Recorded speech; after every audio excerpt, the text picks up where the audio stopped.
Bonjour à tous, aujourd'hui on continue la déco de Noël. Oui, je sais, quand je commence la déco, on ne m'arrête plus, mais écoutez, quand on est fan, on ne compte pas. Donc, nous avons fait la fois dernière la couronne de porte. Enfin, je suppose que vous l'avez faite vous aussi. Après, si on regarde une maison ou un appartement de l'extérieur, il y a également les rebords de fenêtres. Et oui, on ne peut pas les laisser vides, c'est impossible à Noël.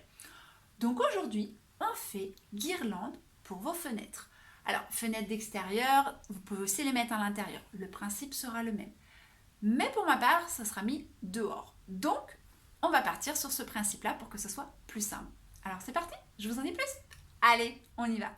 Il va vous falloir du sapin Norman en grande quantité. Pourquoi du sapin Norman? Parce que c'est celui qui est le plus résistant en extérieur. Il vous faut de la cordelette de fleuriste que vous pouvez retrouver sur notre site internet. Je vous ai mis le lien en bio. Un sécateur, une paire de ciseaux. Pour la déco, il va vous falloir des boules. Si vous avez fait la couronne de Noël ou du moins que vous avez une couronne à côté, pensez bien à ce que ça soit harmonieux, donc restez dans les mêmes couleurs. Donc pour ma part, je vais rester avec des boules rouges. Suivant la longueur, il vous en faut entre 10 et 20, suivant la longueur de votre guirlande. Des boules blanches, c'est pareil, en grande quantité. J'ai choisi de mettre des grosses boules blanches et des boules rouges un petit peu plus petites. Du satin rouge et mes petites cannes à sucre. À ça, c'est Noël, donc il faut ajouter une pointe de lumière. Je mets donc un boîtier étanche, intérieur et extérieur, pour que ça aille dehors. Et pour coller tout ça, il vous faudra le pistolet à colle. Allez, avant la déco, il faut fabriquer la guirlande. Pour ceux qui ont regardé la couronne de Noël, c'est le même principe. Couronne de Noël traditionnelle, on va être sur le même principe. Pour ceux qui n'ont pas regardé, je vous explique. On va donc détailler notre branche de sapin. Donc on coupe tous les petits bouts de sapin au ras de la tige principale. Si vous le souhaitez, vous pouvez garder une petite tige principale, ça c'était pas dans l'autre couronne, pour que ça soit plus solide. À partir de là, il y a donc à chaque fois, pour qu'on soit clair, la tige et le bout de tige. Je vais vous en parler plusieurs fois. La tige, c'était la partie qui était accrochée au tronc et le bout de tige qui était donc en l'air. À chaque fois, on va mettre une tige avec un bout de tige pour cacher la tige. À aucun moment, on ne doit voir vos tiges. Une fois que ça c'est fait, on va prendre un petit bout de ficelle, on va retourner notre guirlande et on va accrocher l'ensemble. L'avantage de la ficelle de fleuriste, c'est que comme elle est verte pâle, on ne la voit quasiment pas avec le sapin. Donc c'est plutôt bien. On fait un petit nœud et on pense au fur et à mesure à couper ce qui dépasse. Et là, on va rester à chaque fois sur l'envers si vous préférez. Mais vous pouvez à chaque fois tourner. Moi, je vais rester à chaque fois sur l'envers. Et je vais faire le même principe. Je vais donc mettre ma tige avec le bout d'abord sur la table et après je mets mon tronc pour pas qu'on voit ma tige. C'est pour ça qu'au début, de mettre dans le bon côté d'abord, permet de bien cacher la tige et ensuite retourner. Et une fois que vous aurez pris l'habitude, vous serez sûr de ne pas vous tromper. Mais au début, comme l'erreur est humaine, je vous conseille de retourner à chaque fois. Donc là, il va falloir déterminer la longueur que vous voulez qu'est votre guirlande. Donc il faut faire en fonction tout simplement de la grandeur de votre fenêtre ou de votre rebord de fenêtre. Donc vous mesurez et comme ça, ça vous donne la grandeur de votre guirlande. Alors, quand vous arrivez à la fin de votre guirlande, vous allez me dire, bah oui, mais Laetitia, c'est pas joli parce qu'on voit une tige. Ce que vous pouvez faire, si, comme moi, vous avez la possibilité, la tige d'avant, celle qui est ici, vous voyez que moi, j'ai deux tiges de chaque côté. Vous les rabattez dans l'autre sens, donc vers l'arrière, donc pas dans leur sens naturel. Et ce qui fait que quand vous allez mettre la tige qui suit, vous allez pouvoir tricher et cacher votre extrémité. Et ni vu ni connu, on croira que vous avez mis deux tiges alors qu'il n'y en aura qu'une. Si vous n'avez pas comme moi les deux tiges qui se rabattent, ce que vous faites, je vais vous faire, attendez, j'attache et je vous fais voir après. Si vous n'avez pas comme moi les deux tiges qui rabattent, vous prenez une tige et en fait vous la mettez tout simplement dans l'autre sens, en dessous, pour cacher votre tige. Et de ce fait, vous allez me dire, bah oui, mais là, on voit les petits bouts. Et bien les petits bouts, vous les cacherez avec les autres branches. Parce qu'on va reficeler après, donc ça ne se verra pas. Une fois que vous avez votre grandeur finale, on va redonner un petit peu de volume à tout ça parce que c'est quand même un petit peu léger. Donc, on va remettre des petits bouts de sapin. Donc, vous prenez tous vos petits bouts qui traînent et on va remettre une petite épaisseur où on voit qu'en fait, c'est un petit peu plus léger. Vos tiges, pour pas qu'elles se voient, vous les passez sous une bout de tige et comme ça, on ne les verra pas et vous ficelez au début et à la fin. Je m'explique. Là, c'est où j'ai caché ma petite tige, donc je mets une petite ficelle. Donc en fait, comme vous pouvez le constater, à chaque fois qu'on ficelle, on consolide notre guirlande. Et donc là, je ficelle mon autre bout de branche et je coupe bien mes bouts au fur et à mesure. Voilà, et vous faites ça tout le long de votre couronne, de votre guirlande, pardon, pour la consolider un petit peu. Je vous laisse faire, moi je continue aussi. Maintenant que vous avez bien consolidé votre guirlande, vous allez pouvoir la poser au sol pour voir s'il n'y a pas des petits bouts de sapin qui manquent à droite à gauche. Je vous conseille de réparer ces petits manques quand vous serez au sol. Ça va vous éviter de retransporter votre guirlande et de ne plus savoir où est-ce que ça manque. Et en plus, ça va éviter trop de transport et donc qu'elle s'abîme un petit peu. Pour boucher les petits trous, vous faites exactement le même principe que l'on fait depuis le début. Peut-être allez-vous vous rendre compte qu'en prenant votre guirlande et en la déposant au sol, qu'elle est un petit peu, c'est pas défaite, mais vous allez avoir des petits bouts de sapin qui s'en vont. À ce moment-là, quand vous la posez au sol, pensez à refixer tout d'abord ces petits bouts de sapin, comme ça votre guirlande va être beaucoup plus solide et s'il y a du vent, elle va être beaucoup plus stable. Et une fois que tout ça, ça sera fait, on passera au plus intéressant, à la déco. Allez, je vous laisse faire, moi aussi je vais me mettre au sol pour voir s'il y a des petits manques.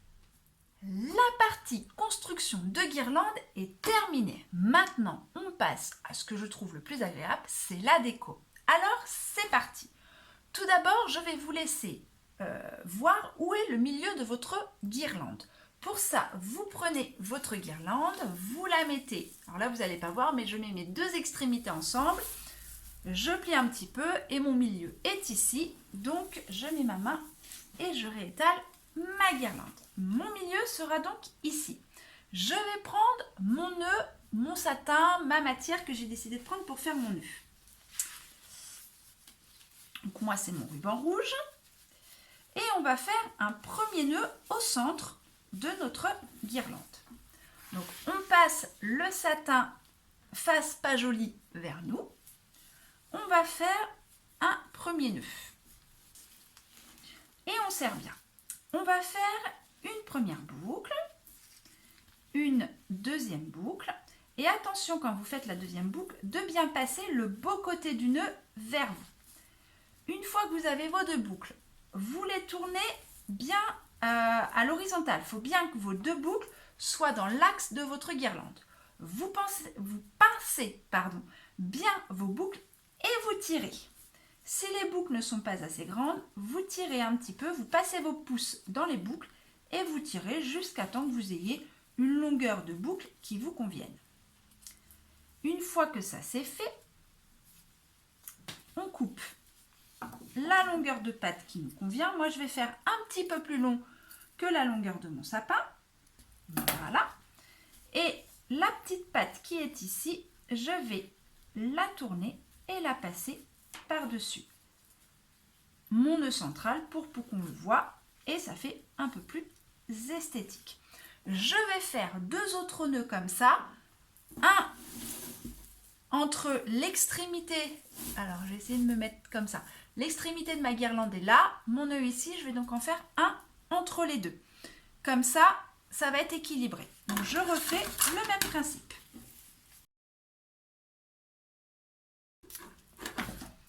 Et je vais faire la même chose dans l'autre sens. Mon extrémité est ici et entre les deux, ça fait là. Donc mon nœud va être ici.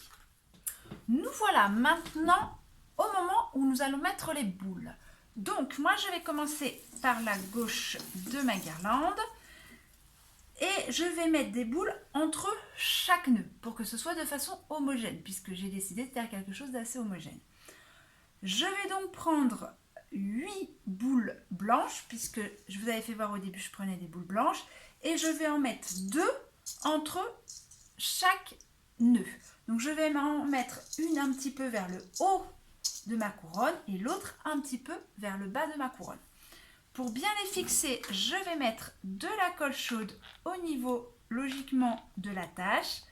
Et là, je vais bien badigeonner de colle chaude. Hop, je vais me décaler pour que vous puissiez bien voir. Hop. Et je positionne ma boule bien dans le sapin. J'appuie un petit peu et c'est collé. Je vais mettre la seconde et après, je vais faire ça jusqu'au bout de la guirlande. Je vous laisse faire, moi je continue.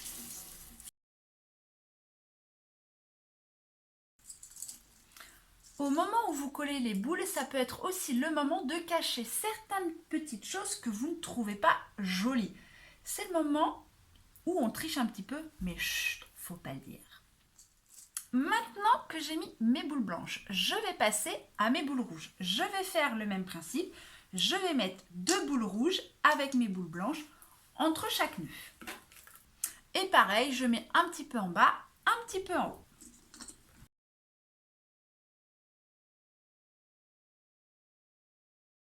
Voilà, la partie boule est maintenant terminée. Ce que vous pouvez faire avant de continuer, c'est mettre votre guirlande à la verticale et vous secouez un petit peu.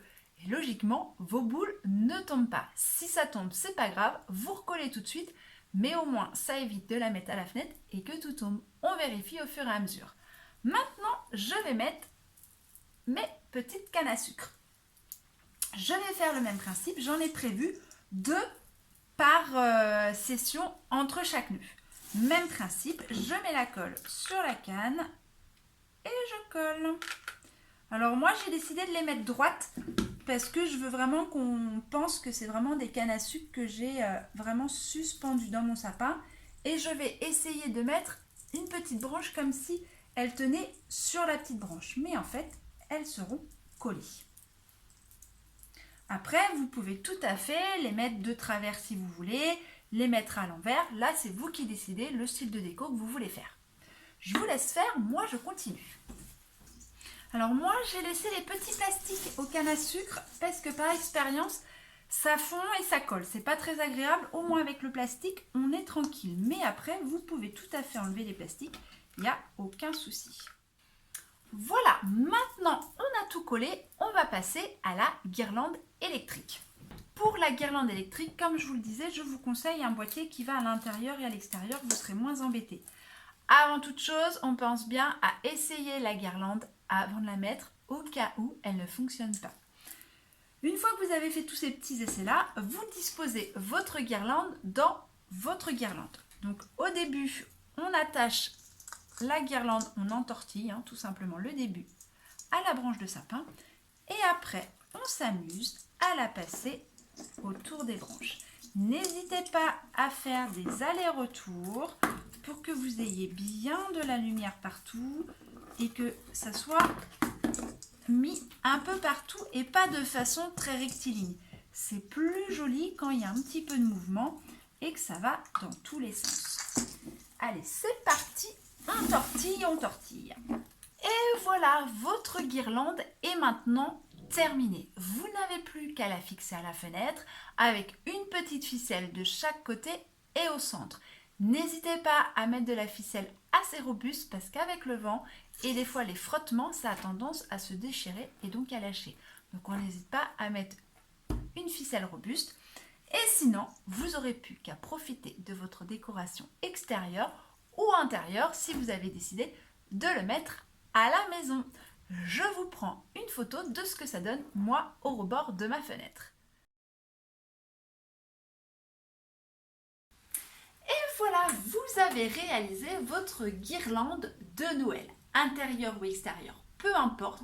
Le principal, c'est que vous ayez pris du plaisir, que le résultat vous plaise et que de ce fait, vous ayez une maison encore plus magique que d'habitude. Parce que les fêtes, ça rime avec magie et enchantement. Alors, je vous dis à bientôt pour de nouvelles aventures florales.